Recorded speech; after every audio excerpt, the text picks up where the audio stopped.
Alright guys, I finally sat down and Lost Soul Aside, the game that's been teased for more than a decade. Started life as a small indie project and blew up thanks to its flashy trailers, and now that it's here, I can tell you this. Yes, it looks incredible at first glance, but the moment you actually play it, things get messy.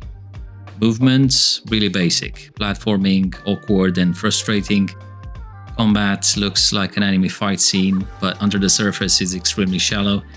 And the voice acting, let's just say hearing characters gasp 50 times instead of talking doesn't exactly sell the drama. In this video, I want to give you my first impressions of Lost Soul Aside, from the highs to the many lows, and tell you whether it's worth your time or if it's one of those that peaked in its trailers.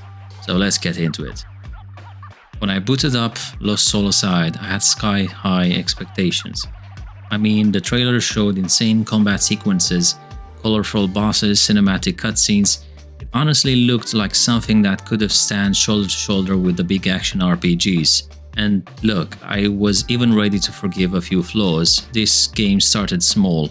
It wasn't built by a mega studio, so I thought, okay, if the combat is a little rough or the story is light, I can deal with that as long as the core experience feels fun. The longer I played, the more I felt like the trailers gave me the best parts up front. Once you're past the first wow factor hour, the cracks in the design start showing fast.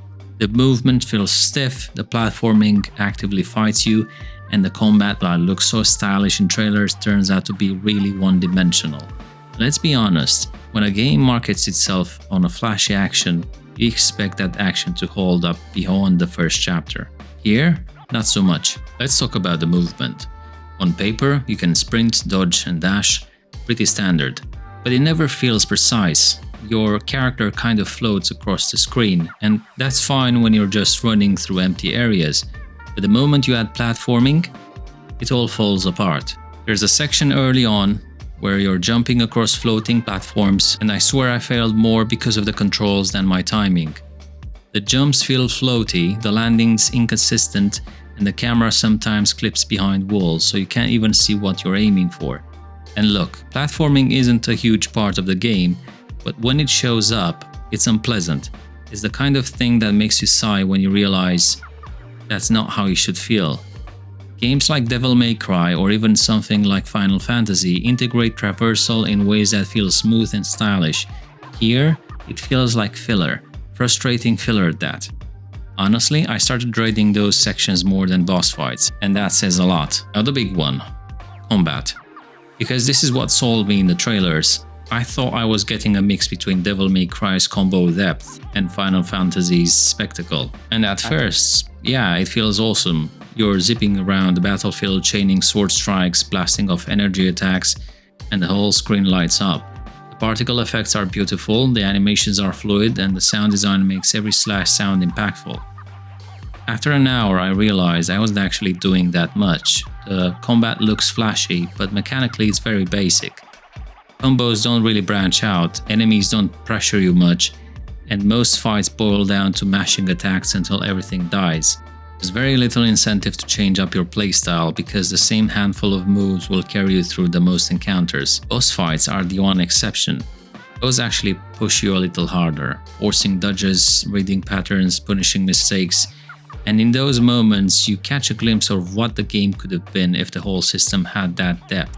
But sadly, those moments are rare. Compare it to Bayonetta or Devil May Cry, where every weapon or enemy pushes you to rethink your approach.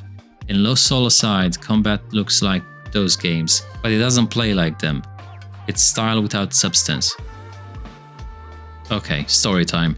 Lost Soul Aside tries to set up this epic high-stakes fantasy tale. You're cast as a lone warrior battling dimensional monsters with a sibling to save and the whole world at stake. On paper that sounds great, but here's the problem. The story is told with weak dialogue and pacing that's all over the place. Cutscenes often drag, characters rarely develop, and when they do speak, the voice acting is flat at best. Worse, there are whole stretches where instead of speaking, characters just make weird noises like gasping, grunting, sighing. Imagine watching a cutscene where two characters are facing off and instead of trading meaningful dialogue, you hear one of them gasp 10 times. doesn't build drama, it kills it.